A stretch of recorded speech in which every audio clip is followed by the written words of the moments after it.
Livro do profeta Isaías, no capítulo 43, verso 18 e 19.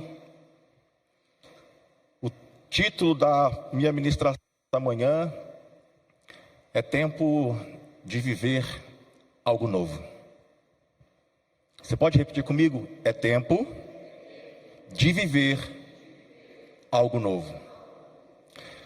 Porque eu penso que o motivo de Jesus ter morrido na cruz não foi simplesmente para nos salvar da perdição e da maldição do inferno.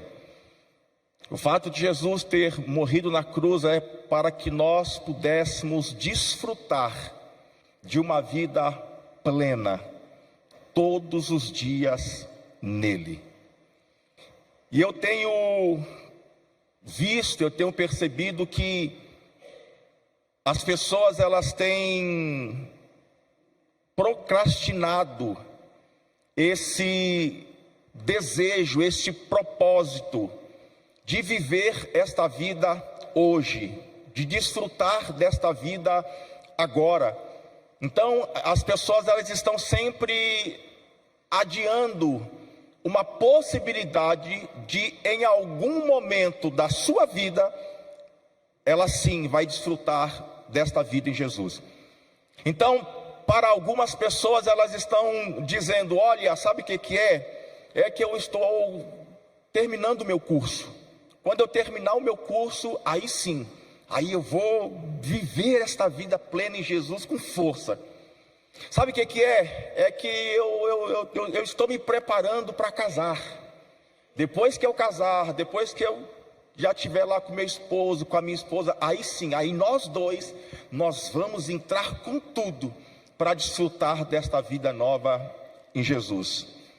Só que a proposta de Jesus para nós desfrutarmos dessa vida nova nele, não é nós pararmos aquilo que nós estamos fazendo, é nós darmos continuidade naquilo que nós estamos fazendo, mas trazer Jesus e inseri-lo naquilo que nós já estamos fazendo. Esta vida nova que Jesus oferece para nós é para nós desfrutarmos dela hoje, na sua totalidade. Isaías capítulo 43 e o verso 18 diz assim: não vos lembreis das coisas passadas, nem considereis as antigas. Eis que farei uma coisa nova, e agora sairá a luz. Porventura não a sabereis? Eis que porei um caminho no deserto e rios no ermo. Verso 18, volta por favor, Leandro. Você pode ler? 1, 2, 3.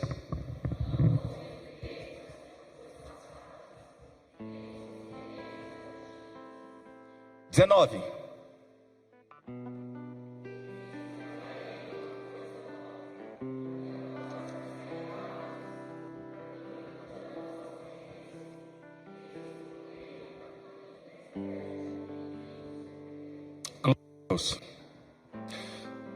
O texto que nós acabamos de ler, ele faz referência ao povo de Deus que estavam exilados na Babilônia. Nesse período, eles estavam enfrentando inúmeros problemas, inúmeras dificuldades. Eles eram perseguidos, eles eram maltratados. E o maior desejo do coração daquele povo, enquanto cativos na Babilônia, era o desejo de liberdade, era o desejo de poder sair daquele lugar de aprisionamento e desfrutarem de liberdade. Quando nós lemos Isaías, nós vamos ver que até o capítulo 39, Deus está usando o profeta Isaías para trazer uma palavra de juízo, para trazer uma palavra de correção para o seu povo. A partir do capítulo 40, Deus vai trazer para o povo uma palavra de esperança. Deus vai trazer para o seu povo uma palavra de consolo.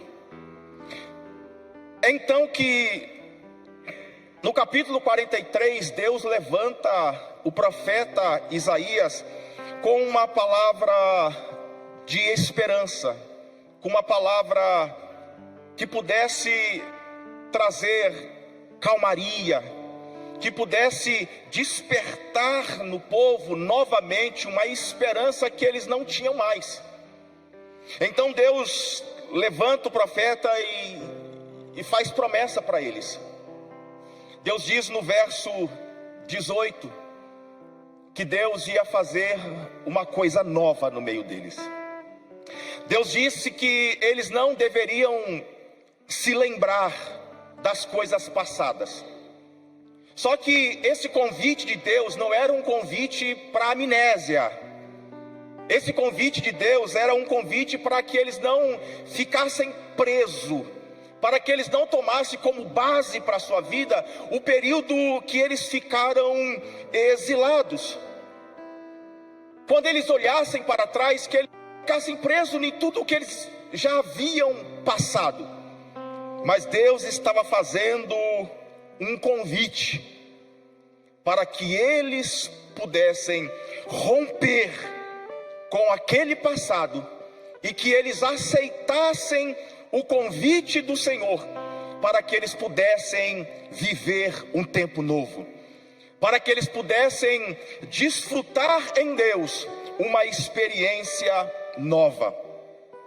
Quando nós olhamos para o Novo Testamento, nós vamos perceber que esta promessa, que a promessa de Deus para o seu povo, para que eles pudessem viver um tempo novo, estas promessas elas se cumprem em Jesus, o Messias prometido, aquele que viria para trazer salvação e redenção para toda a humanidade. Só que para isso acontecer, para que nós possamos desfrutar desta vida nova, para que nós possamos desfrutar deste tempo em Jesus, para isso acontecer, Ele quer fazer primeiro uma renovação no nosso espírito. Ezequiel capítulo 36, verso 26 e 27, olha o que a palavra diz. Foi arrebatado o irmão lá do... Voltou, meu Deus, que bênção.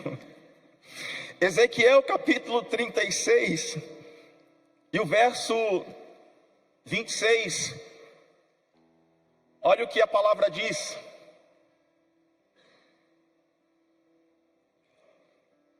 Trinta e seis, 26.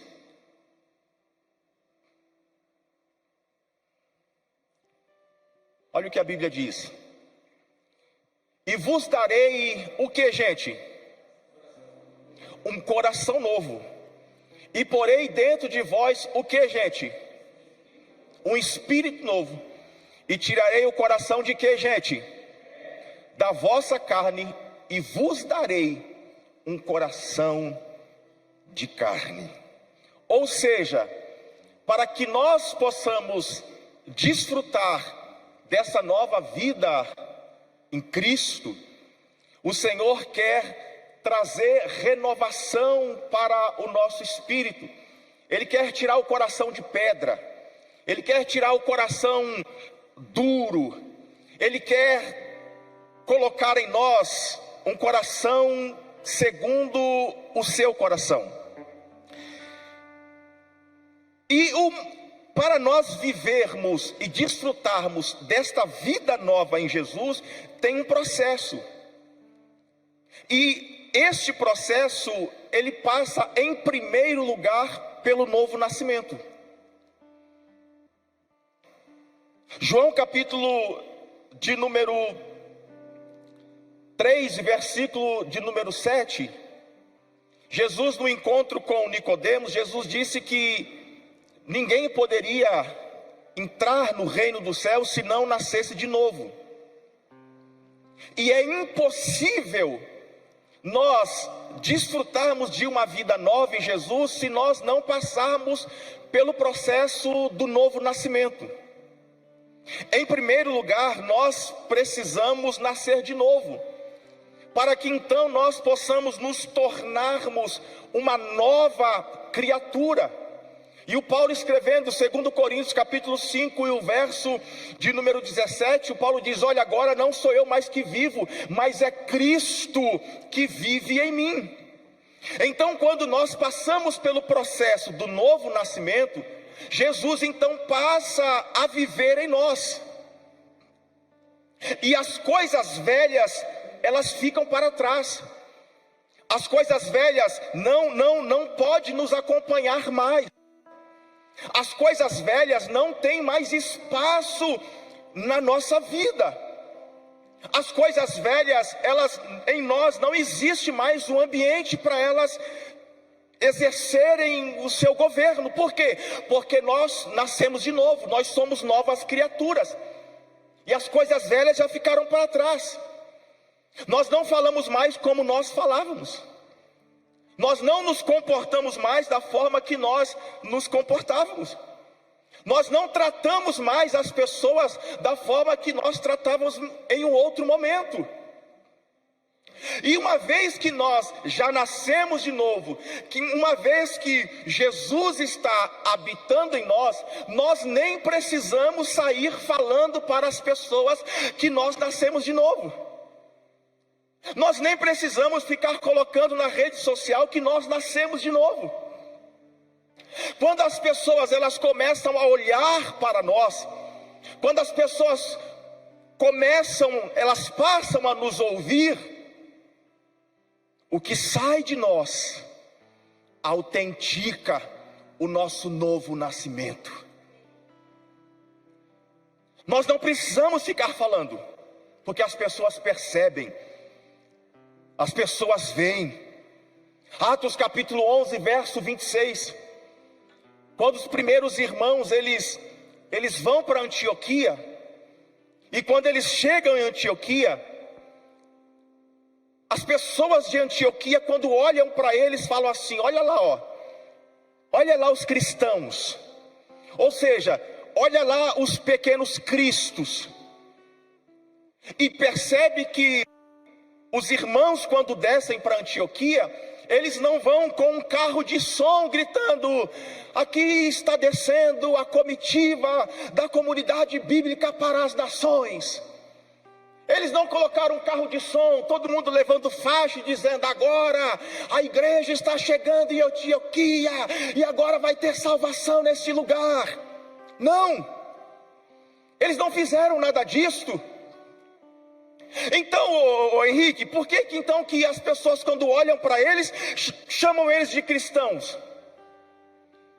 Porque tudo o que eles faziam tinha a assinatura de Jesus impressa. Tudo o que eles faziam tinha ali a assinatura de Jesus. Por que eles são chamados de cristãos?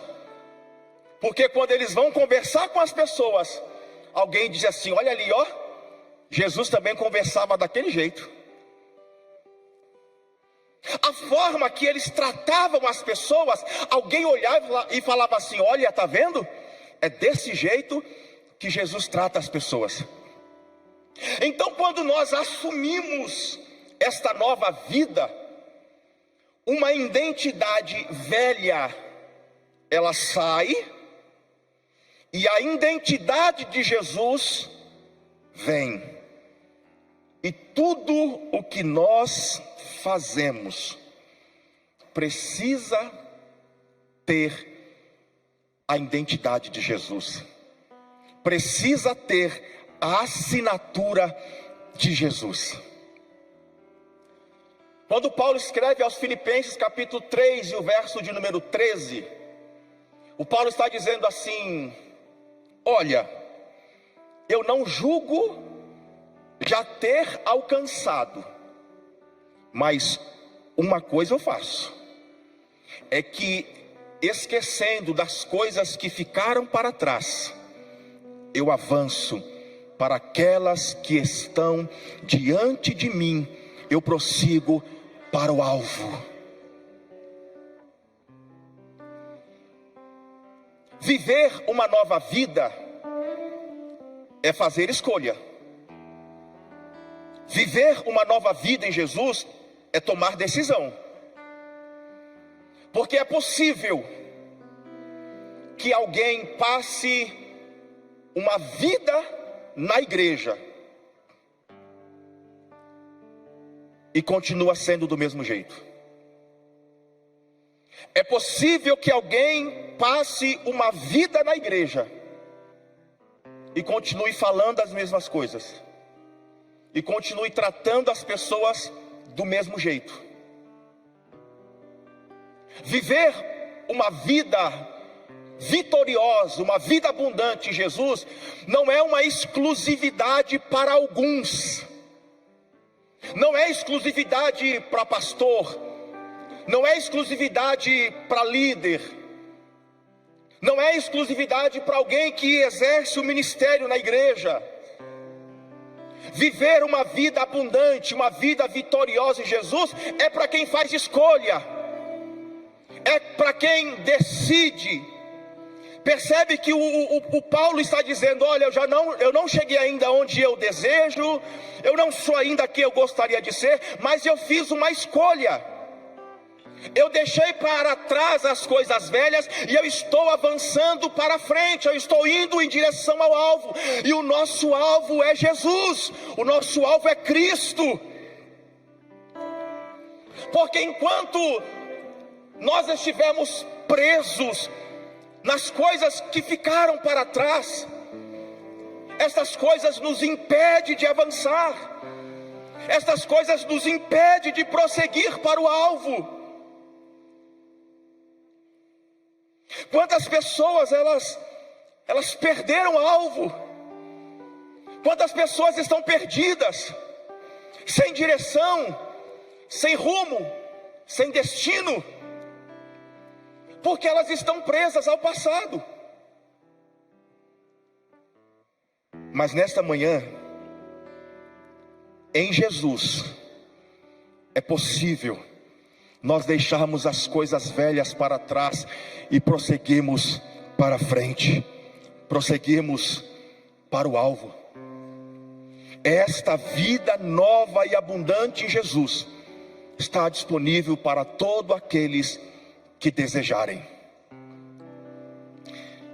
A pergunta que nós fazemos é a seguinte: pastor, o que eu preciso fazer para que eu possa experimentar todos os dias esta vida abundante de Jesus na minha vida? Talvez essa seja a tua pergunta esta manhã. Talvez essa seja a tua pergunta que está em casa, e eu quero nesta manhã tentar te responder. Número 1, o que eu preciso fazer para ter todos os dias da minha vida, desfrutar desta vida abundante através da pessoa de Jesus? Número 1, não viva na sombra do passado.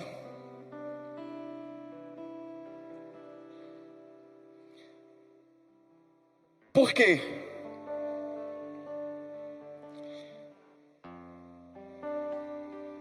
Porque as coisas não voltam. Porque existem algumas coisas que nós não vamos conseguir voltar lá atrás para consertar, para reparar. Algumas pessoas, elas estão vivendo agarradas, presas em coisas do passado.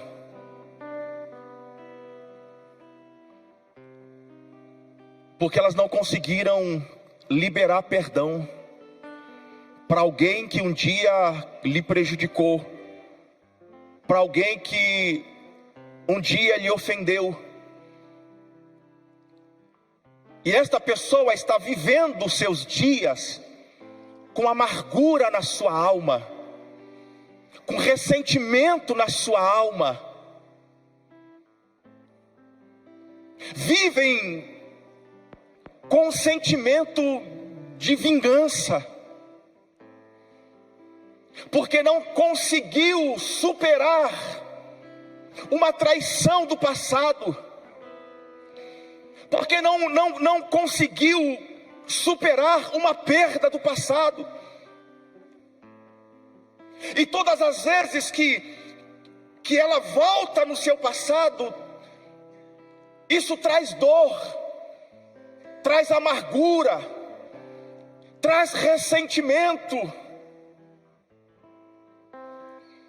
Nesta manhã existe um caminho saudável em Deus para nós deixarmos para trás as coisas que ficaram.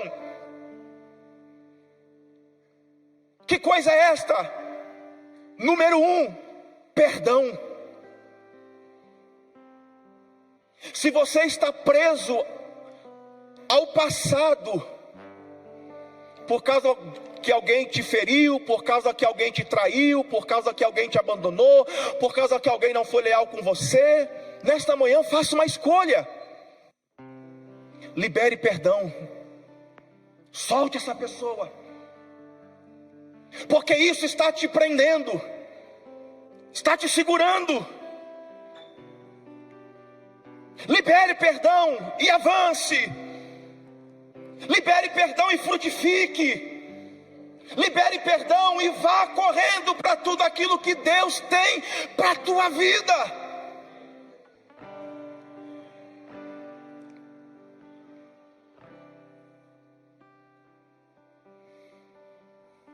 O profeta está alertando o povo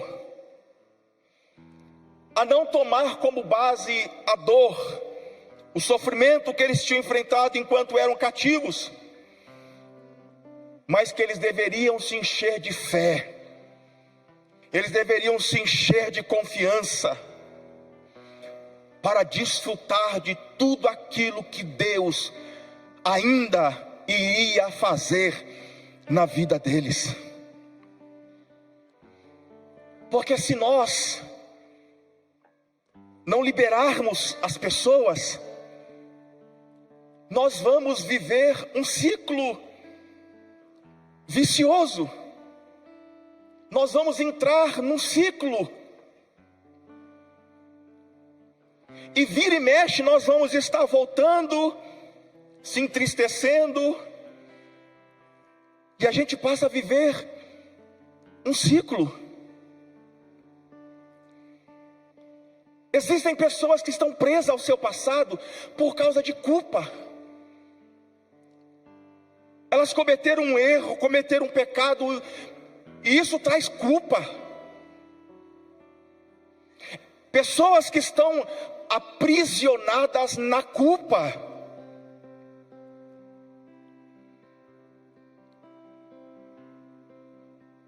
Primeira carta do João, ele diz: filhinhos, não é para pecar. Mas se pecar, nós temos um advogado. Ele é fiel e justo para perdoar os nossos pecados. O problema é que nós já fomos perdoados em Jesus. Só que quando nós olhamos para dentro de nós, a culpa nos impede de nos perdoarmos. Talvez você é alguém que está aqui, ou você é alguém que está em casa. A palavra de Deus diz que se nós pecarmos, nós somos perdoados. Não importa qual for o pecado, nós somos perdoados através de Jesus. Só que o problema é quando nós olhamos para dentro de nós e a nossa culpa nos consome de tal forma que nós não conseguimos nos perdoar.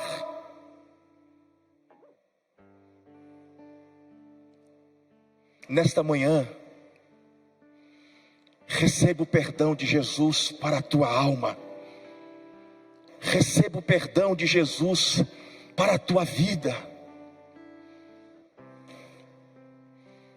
Não existe pecado maior do que o amor e que o perdão de Jesus para nós. Não viva a sombra do passado. Perdoe. Se perdoe. Romanos capítulo 8, verso de número 1. A palavra de Deus diz: agora, nenhuma condenação há para aqueles que estão em Cristo Jesus, que não andam segundo a carne, mas andam segundo o Espírito. Se nós estamos em Jesus, se nós já nascemos de novo, se a natureza de Jesus ela está inserida em nós, não existe condenação para nós, porque nós estamos em Jesus. Número 2, o que é que eu preciso fazer para eu desfrutar de uma vida abundante em Jesus? Eu preciso sair da minha zona de conforto.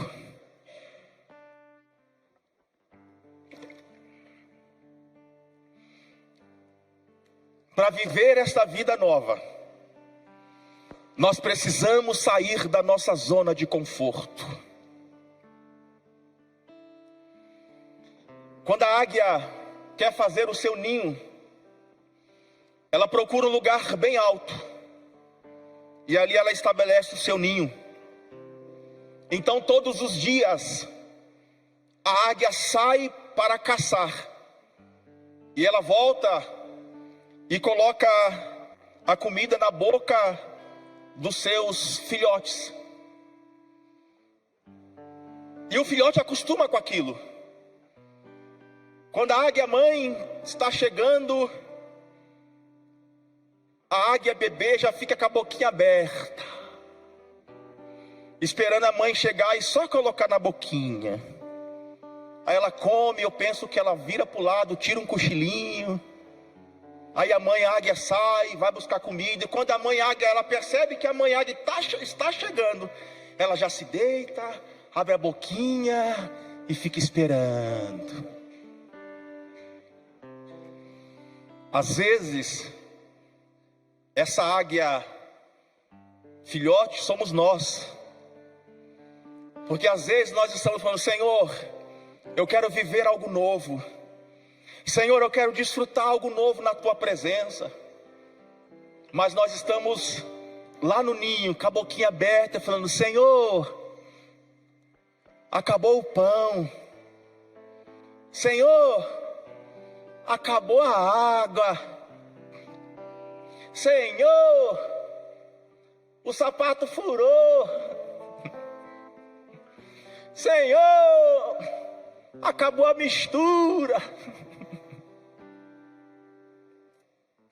E aí quando a águia mãe percebe que o filhotinho já está ficando folgado, já está se acostumando com aquela vida ali no ninho, confortável, só boquinha aberta, dizendo: mamãe, eu quero. Aí a águia mãe pega o seu filhotinho e fala para ela, é uma metáfora, irmão, fala para vamos passear, vamos dar uma volta. Então pega o seu filhote, leva lá em cima, no lugar bem alto. Agora nós vamos aprender a voar.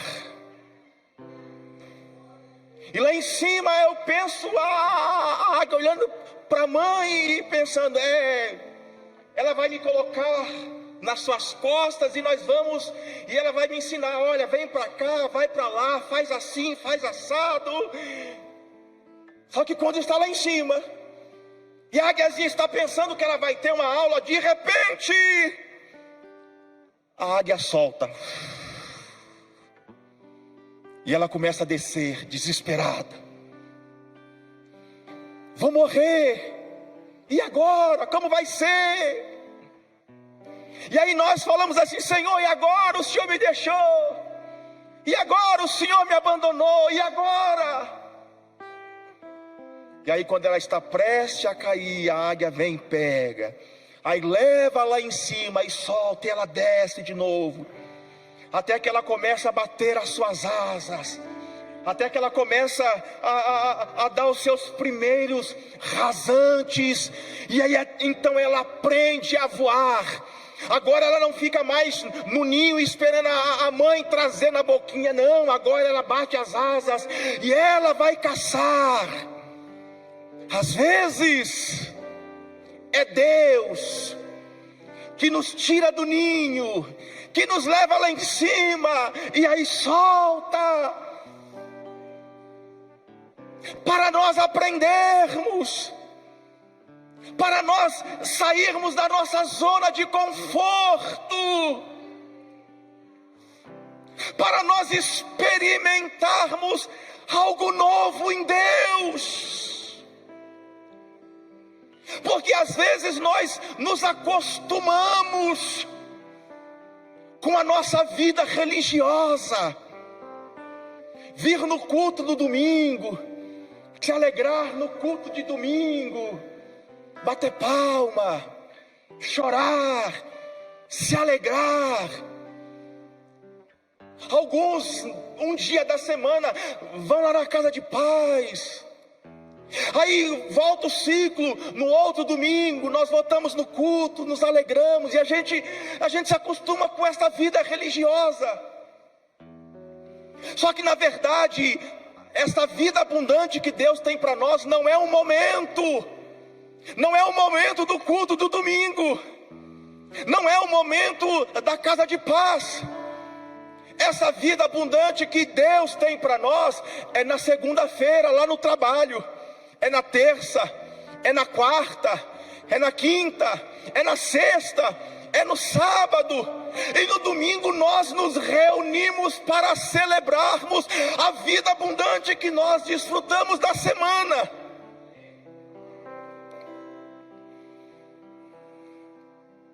Eu me lembro um dia, eu estava indo trabalhar em Barueri e eu acredito que alguns aqui sabem como é o trem ali na estação Santo Amaro, em direção a Osasco, 7 horas da manhã. Alguém sabe aqui, não? Misericórdia, é isso, minha irmã, misericórdia. Irmão, você está no trem, se você fizer assim, ó, se você tirou o pé aqui para coçar a perna, já era. Alguém já colocou o pé lá e você tem que ir assim, ó, segurando aqui, ó. Na hora de entrar no trem, irmão, fica tranquilo. Se você não quiser, você vai entrar de qualquer jeito. Alguém vai te empurrar lá para dentro. E eu lembro que naquele dia eu estava com meu fone de ouvido e estava tocando um louvor do Toque no Altar. E eu lembro que eu fechei os meus olhos e para mim estava bem baixinho. Glória a Deus, aleluia. Para mim eu estava falando para mim. Mas chegou um momento que o trem parou na estação e quando abriu a porta e eu abri os olhos, estava todo mundo assim olhando para mim. Acho que na cabeça deles estava assim, ó, que crente doido. Porque eu estava assim, oh, glória, aleluia, oh, aleluia, glória a Deus. Aí na hora assim, todo mundo olhando para mim. Não era nem a minha estação, mas a porta estava aberta. E eu desci já naquela estação e fiquei ali esperando o próximo trem. Esta vida abundante que Deus tem para nós. Uma vida abundante que você não precisa falar nada. As pessoas vão olhar e vão querer o que você tem. elas vão querer o que você carrega. Esta vida abundante de você estar lá no teu local de trabalho, e alguém antes de ir lá na enfermaria do trabalho, passar na tua mesa e falar assim: olha, eu estou indo ali na enfermaria do trabalho, eu estou com muita dor, você pode orar por mim aqui? De alguém te olhar para você e falar assim: olha, eu estou com um problema em casa, existe uma palavra lá na minha casa de separação, de divórcio, mas assim, quando eu olho para você, eu vejo em você alguma coisa diferente. Será que você pode orar pela minha casa? Será que você pode orar pela minha família? A vida abundante que Deus tem para nós não é um momento. A vida abundante que Deus tem para nós é um estilo de vida.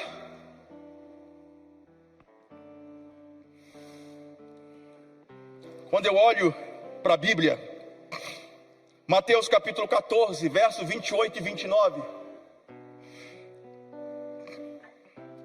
é aquele texto que Jesus aparece no meio da madrugada, os discípulos estão no barco, e aí os discípulos olham e pensam que é um fantasma. E aí o Pedro toma a palavra e diz: Senhor, é tu mesmo? Jesus disse: sim, sou eu.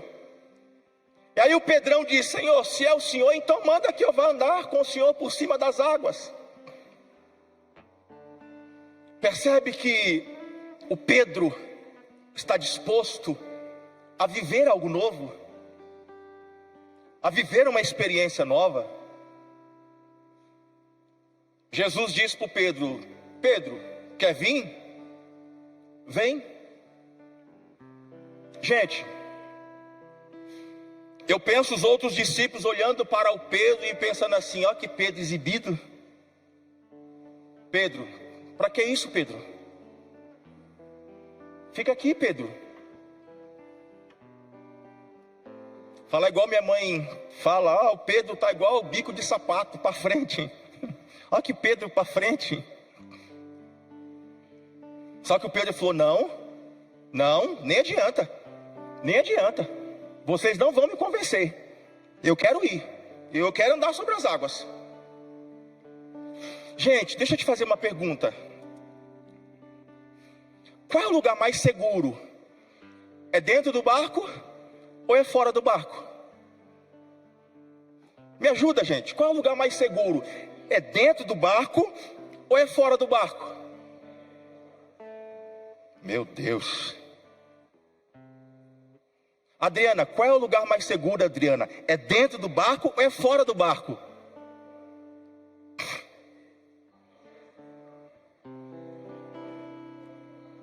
Que benção, ó. Fora do barco, dentro do barco, com Jesus em qualquer lugar. Tá ficando bom. Gente, é que vocês são espiritual. Espiritual assim só pensa do Espírito. Gente, humanamente falando, melhorei a pergunta, hein? Qual é o lugar mais seguro? Dentro do barco ou fora do barco? Dentro do barco. O lugar mais seguro é dentro do barco. É dentro do barco que os discípulos têm a sua zona de conforto. Só que para ter experiência com Jesus, algumas vezes nós vamos precisar sair do barco.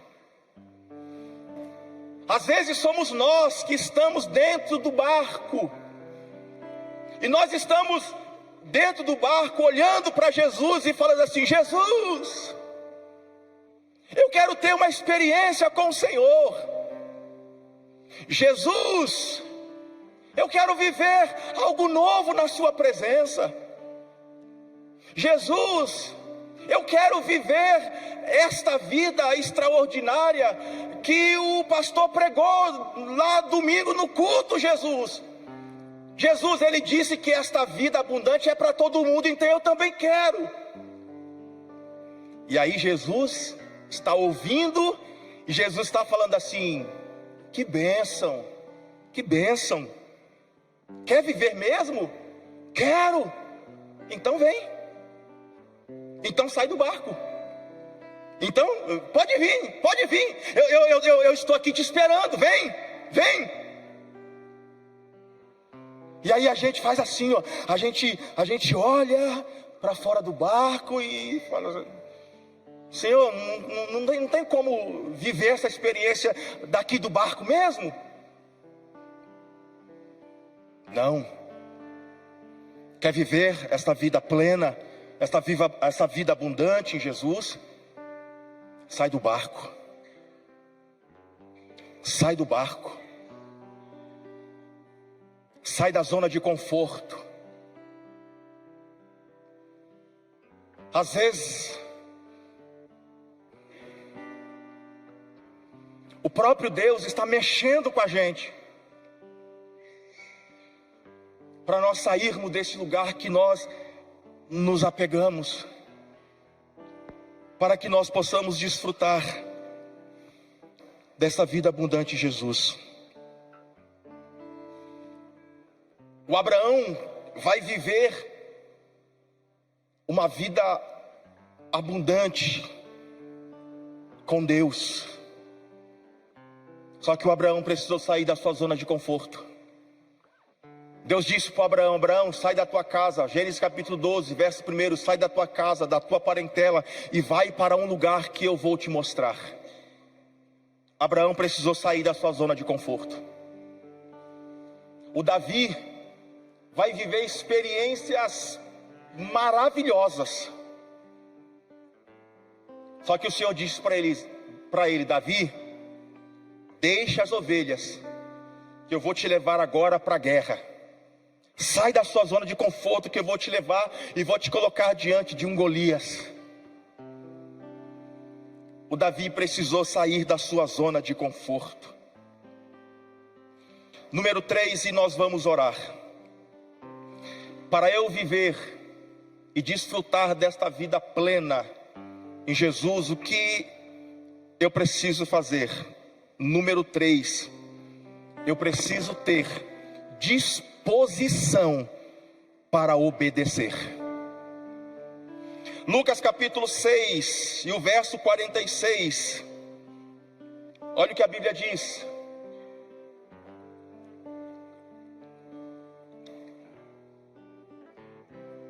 E por que me chamais Senhor, Senhor, e não fazeis o que eu digo?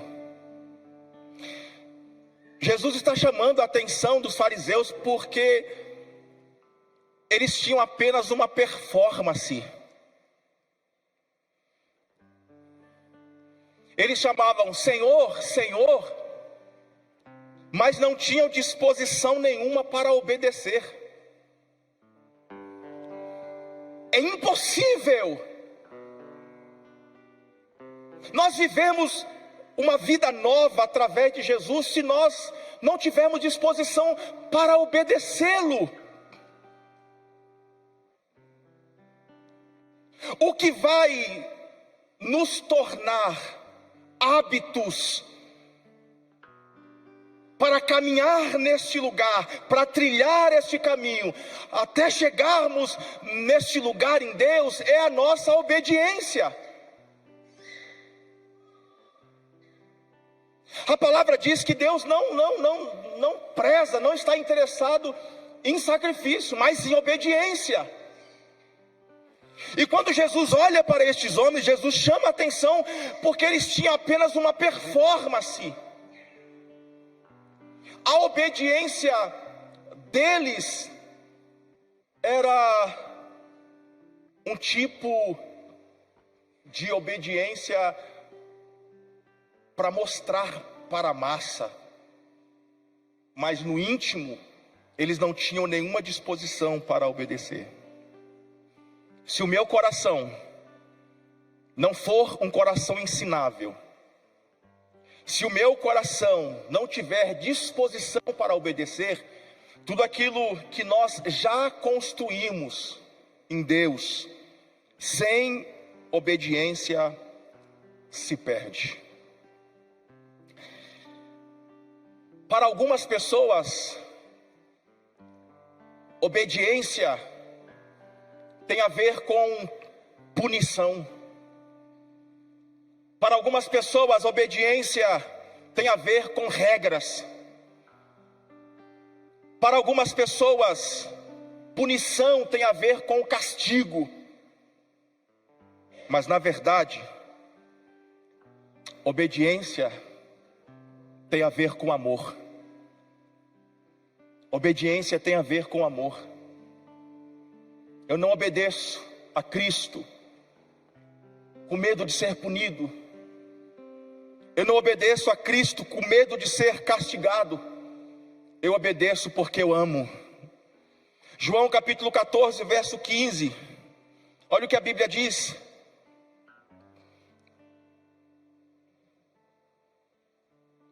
João 14, 15. Você pode ler? 1, 2, 3.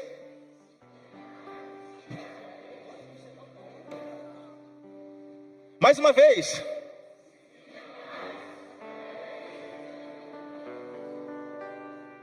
Se tiverem medo de mim, vocês vão guardar os meus mandamentos. É isto?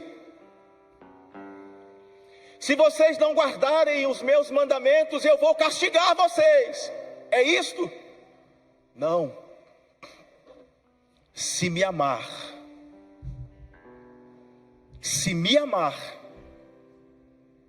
vocês vão guardar os meus mandamentos. Que o nosso coração nessa manhã se encha de amor por quem Ele é.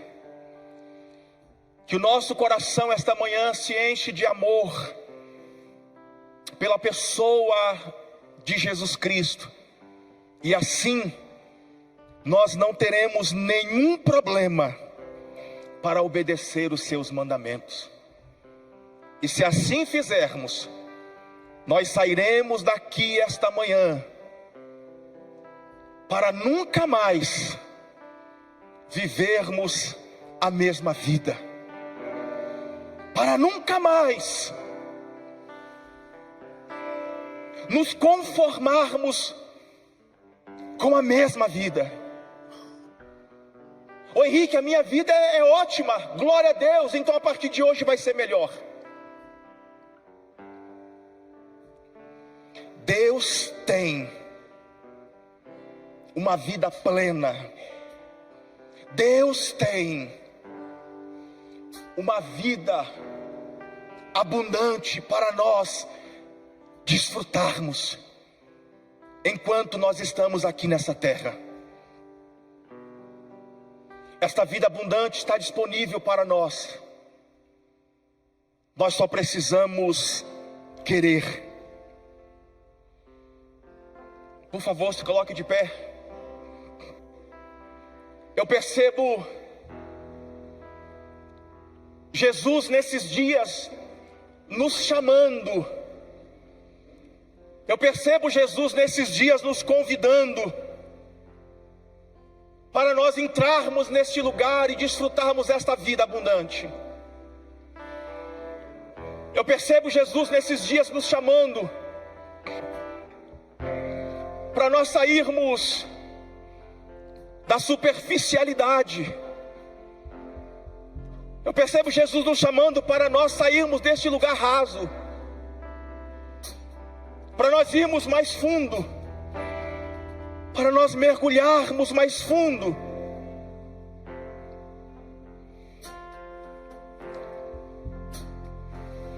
Em Isaías 43, verso 18 e 19, o texto que nós acabamos de ler nesta manhã,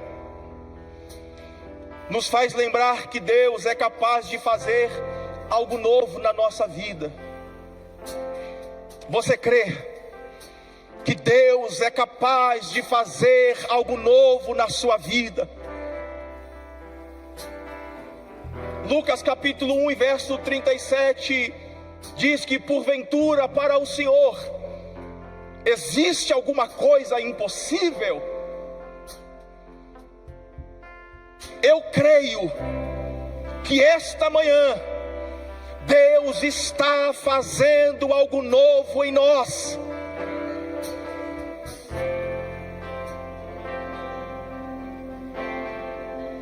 Eu não sei nesta manhã o que é que você precisa.